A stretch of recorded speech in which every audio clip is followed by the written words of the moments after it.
Okay, here we go. We're going to pick right up where we left off last time.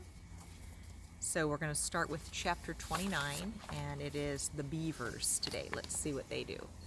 I know that they were going to build him a house for the robot and the goslings. Let's see how it goes.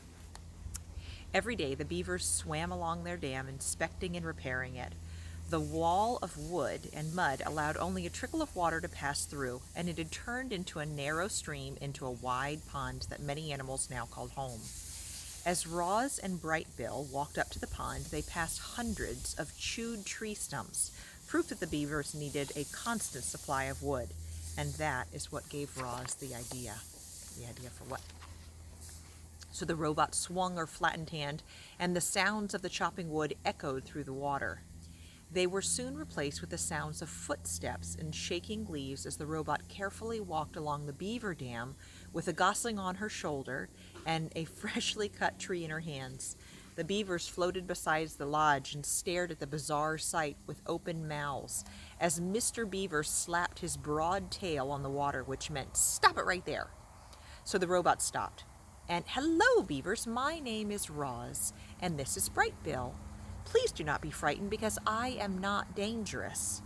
Now she held out the tree. "I have brought you a gift. I thought perhaps you could use this for your beautiful dam." "Well, no, thanks," said Mr. Beaver. "I have a strict policy never to accept gifts from monsters." "Don't be ridiculous," interrupted Mrs. Beaver. We can't let a perfectly good birch go to waste." "I'm afraid I must insist," Mr. Beaver said. Mrs. Beaver turned to her husband. "Now, remember how you asked me to point out when you're being stubborn or being rude? Well, you're being stubborn and you're being rude." And then she turned back to Roz. "Thank you, monster. If you'd like to be so kind as to drop them by the water, then we'll take it from there." "I am not a monster." Roz tossed the tree into like a twig. "I am a robot." And the tree smacked against the water and sent the beavers bobbing up and down. Just then, Brightbill started peeping. "Mama, hungry." So Roz dropped a ball of grass into the nest, and the gosling thinks you're his mother?" came a quiet voice, and it was Paddler, Mr. and Mrs. Beaver's son. "Well, his real mother is dead," said Roz, "so I have adopted him." And there was a brief moment of silence. Then Paddler looked up at Roz and said, "You're a very good robot, and you take care of Mr. Brightbill." Mr. Beaver sighed. "Oh, yes, that's very good for you, Roz. But I don't understand what this has anything to do with us." "Well, my son needs a home. And Loudwig said that you would be willing to help us." "Of course she did," Mr. Beaver muttered to himself. "Loudwig gets me out of one lousy jam, and then I spend the rest of my days doing her favors." Mrs. Beaver glared at her husband. "Sorry," he said, realizing that he was being stubborn and was being rude again. "Stay right there, Roz. We need to have a family meeting." And so the three beavers slipped under the water, and for a moment later their muffled voices they could hear inside of the lodge. The robot stood at the dam and patiently waited for her and her son. "Mama, Mama." "Yes, Brightbill? I'm trying to act like a good mother." And a ripple and Mr. Beaver's head appeared above the water. "If you bring us 4 more trees, very good healthy ones, then maybe I'll have time to help you and your gosling." "That's wonderful," said the robot. "We'll be right back." And the next chapter is 30, and it's The Nest. No pictures on this one. Got to paint pictures in your mind. "Now, I've built my fair shares of lodges over the years." Mr. Beaver stood at the water's edge, "but I can't say that I've ever built one for a robot and a gosling. So just what exactly do you need?" "Well, we need a lodge that's big enough for both of us," said Roz. "It should be comfortable, and it should also be safe. And it should be near the pond." "How long do you plan on living in this lodge?" "I don't know." "Well, then we better make it strong and sturdy." Mr. Beaver stroked his whiskers as he thought. "Do you ever have any plans on having friends over? The missus loves to entertain guests." "I don't have any friends." "No friends? Well, you seem pretty likable." for a monster, a robot. But if you want my advice, you should grow a garden because your neighbors won't be able to resist the fresh herbs and berries and flowers. You're just wait and see. Make yourself a garden. Give yourself plenty of space for a garden and give your lodge an extra space for friends that you might be hosting. And the beaver winked. We also need to find a good place for you to keep it comfortable when it is cold outside. Our lodge is heated by our own bodies, but I think you're going to have to find another way to heat yours. The beaver and the robot thought about heat for a minute, and the first thing that came to Roz's mind was the sun. And then she remembered the hot sparks that she had felt when sliding down that mountain peak. And I could heat our lodge with fire, she said. And Mr. Beaver blinked his eyes. Do you think it's a good idea to have fire inside of a wooden lodge? Probably not. Now, I will need to experiment, Roz continued. But I think there is a way. Well, you go right ahead, Roz, said the beaver.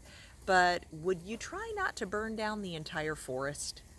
Don't you worry. I will be very careful, said Roz. Okay, let's move on, Mr. Beaver sighed. The next order of business is to find you a site for your lodge. Now, the meadow across the water would be perfect, but the hares will have a fit if we build there. I think it should be closer to some trees, and maybe we can build it right over here in the forest. And I know just the place. So the beaver took them along the water and up to a dense section of the forest that jutted into the pond. It just needs a little bit of work, said Mr. Beaver, trudging through the thick weeds. But this ought to do the job. Yes, this ought to do the job, said Roz in her friendliest voice. Job? Said Bright Bill. Mr. Beaver was incredibly skilled in taking down trees, but even he couldn't keep up with Roz's powerful chopping hands. So he let the robot do the hard work, and then he pointed out the trees and the shrubs that needed to go. And Roz started hacking away. By sunset, they were standing in a newly cleared site, and they had more than enough wood to build a lodge. You did find some work today, didn't you? You did some fine work today, Roz, Mr. Beaver yawned. I'll return in the morning, and then we can pick up right where we left off. I'm going to stop for a second because somebody's coming to visit us.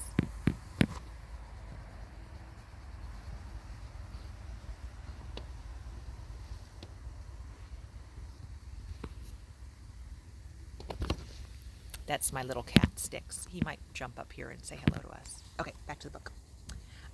Mr. Beaver was incredibly skilled at taking down trees. We already got that one. You did some fine work today, Roz, Mr. Beaver yawned. I'll return in the morning, and then we'll pick up right where we left off. What would you like me to do? Said the robot. Tonight? So you still feel fine working, do you? Very good. Okay, well, you can start digging out some of these old tree stumps, and then you can collect all those large, flat stones over there. And I guess a robot probably doesn't get tired like the beaver does because he doesn't have any feelings. And you can smooth down this patch of dirt so that we can have a level place to build. That should keep you busy. So the next morning, Mr. Beaver returned to find that Roz had been busy indeed. All of the tree stumps had been dug up, and their holes had been filled with dirt. 20 large stones had been stacked, and the ground was now perfectly level. But what was most astonishing to Mr. Beaver was that Roz and Brightbill were huddled around a small, crackling campfire. Mr. Beaver moved his lips, but no words came out. Brightbill was very cold last night, said Roz, so I taught myself how to make a fire. But how? Well, I discovered when you strike two stones together, they create sparks like this. And I directed sparks onto dry leaves and then on the wood to keep it ignited. But once I had a fire, I had to keep it going. And if I need to put it out, well, then I can just add water. So Mr. Beaver sat, and he warmed his paws. I have never seen a fire in such a nice, neat little bundle. He stared into the flames. I've only seen it blazing when it burns down the forest. He took another minute to enjoy the warmth, and then he sat, and then he and the robot got right back to work. Now, Mr. Beaver and Roz asked Roz to dig a trench right over here, the place the large stones were, and to arrange the logs this way to smear mud that way. Birds and squirrels, they perched in the trees, and they watched the new lodge take shape. It resembled a beaver lodge, but it was larger, and it had a great dome of wood and mud and sticks. And the opening, a simple opening in the wall, served as the entrance, but the door was nothing more than a heavy stone that the robot could simply slide away out of the way. I'll show you a picture of it. I guess it had to be pretty big if the robot was going to go inside, because she's kind of tall. Inside the lodge was one big round room, and the arched ceiling was high enough so that Roz could stand in there. And a fire pit was set in the center of the floor, a mesh and thin branches that acted like a vent.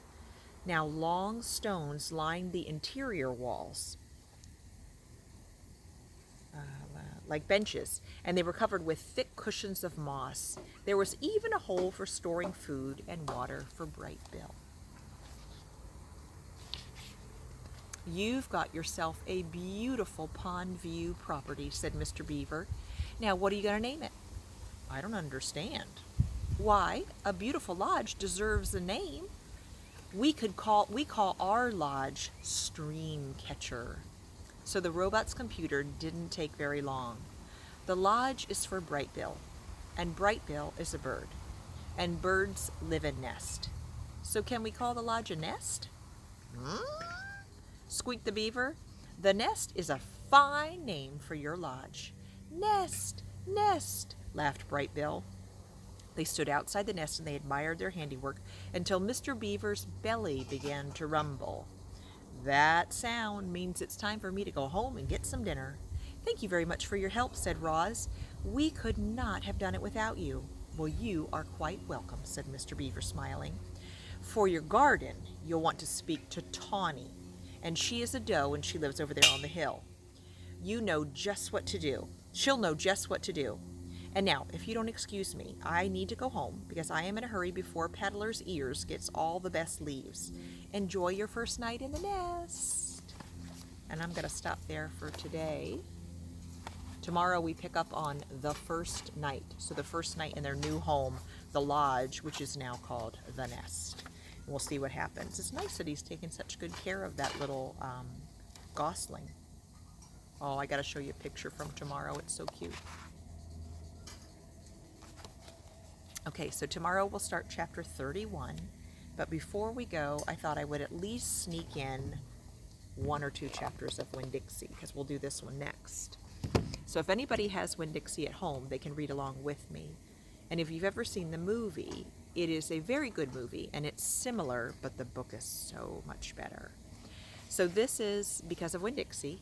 It was written by Kate DiCamillo, who is the same lady who wrote Edward Tulane, so I think you'll like it. All right, chapter number 1. Not any pictures in this one, so you have to completely use your imagination. Okay, chapter 1. My name is India Opal Baloney. And last summer, my daddy, the preacher, sent me to the store for a box of macaroni and cheese, some white rice, and 2 tomatoes. And I came home with a dog. And this is what happened. I walked into the produce section of the Winn Dixie grocery store to pick up 2 tomatoes, and I almost bumped right into the store manager. He was standing there all red-faced, screaming and waving his arms around. "Who let that dog in here?" he kept on shouting. "Whose dirty dog is here?" At first, I didn't even see a dog, and there was a lot of vegetables rolling around on the ground. Tomatoes and onions and green peppers, and it seemed like a whole army of Winn Dixie employees were running around. They were waving their arms just the same way that the store manager was waving his. And then the dog came running around the corner. He was a big dog, and he was very ugly, and he looked like he was having a really good time. His tongue was hanging out, and he was wagging his tail. He skidded to a stop, and then he smiled right at me. I had never in my life before seen a dog smile, but that is what he did. And he pulled back his lips and he showed me his teeth. And then he wagged his tail so hard that he knocked over some oranges right off the display. And they went rolling everywhere, mixing in with the tomatoes and the onions and the green peppers. And the manager screamed, "Somebody grab that dog!" And the dog went running right over to the manager, wagging his tail and smiling. And he stood up on his hind legs, and you could tell that he wanted to do, all he wanted to do was to get face to face with the manager and thank him for such a good time he was having as his produce department. But somehow he ended knocking over the manager. And the manager must have been having a bad day, because laying there on the floor, right there in front of everybody, he started to cry. And the dog leaned over him, really concerned, and started licking his face. "Please," said the manager, "somebody call the pound." "Wait a minute," I hollered. "That's my dog. Don't call the pound." So all of the Winn Dixie employees turned around and looked at me, and I knew that I had done something big, and maybe even something stupid, but I couldn't help it. I just couldn't let that poor dog go to the pound. "Here, boy," I said, and the dog stopped licking the manager's face, and then he put his ears up in the air, and he looked at me like he was trying to remember how he knew me. "Here, boy," I said again. And then I figured that the dog probably was just like everybody else in the world, that he would want to be called by his name.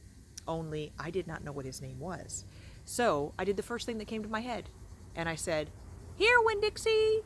And the dog came trotting over to me like he had been doing it his whole life. The manager sat up, and he gave me a hard stare, like I had been making fun of him. "Is that his name?" "It is his name," I said, honest. "Honest, it is." And the manager said, "Don't you know not to bring a dog into the grocery store?" "Well, yes, sir," I told him. "He got in by mistake. I'm so sorry. It won't happen again." "Come on, Winn Dixie," I said to the dog. I started walking, and then he followed along beside me, and we went out of the produce department, and we went down the cereal aisle, past the cashiers, and out the front door. And once we were safe outside, I checked him over real careful, and he did not look very good. He was big, but he was skinny, and you could see his ribs, and there was bald patches all over him, and he didn't have any fur at all, he didn't have any fur at all. Mostly he looked like a big old brown carpet that had been left out in the rain. "You are a mess," I told him, "and I bet you don't belong to anybody."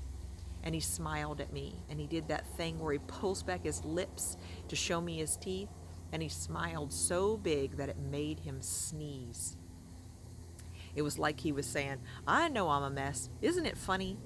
It's hard not to immediately fall in love with a dog who has a sense of humor. "Come on," I told him. "Let's see what the preacher has to say about you." And the two of us, me and Winn Dixie, started walking home. And that's chapter 1 of Winn Dixie. I think you will love this book. This is such a good story of a little girl and her best friend, the dog Winn Dixie. So we'll pick up tomorrow. We'll do some more Robot. We'll do some more Winn Dixie. And, I just got Sticks again. Let me see if I can get him to say hello.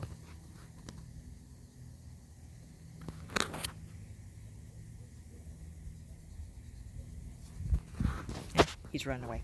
All right, Mr. McFarlane is making some hamburgers for dinner, so I'm going to run.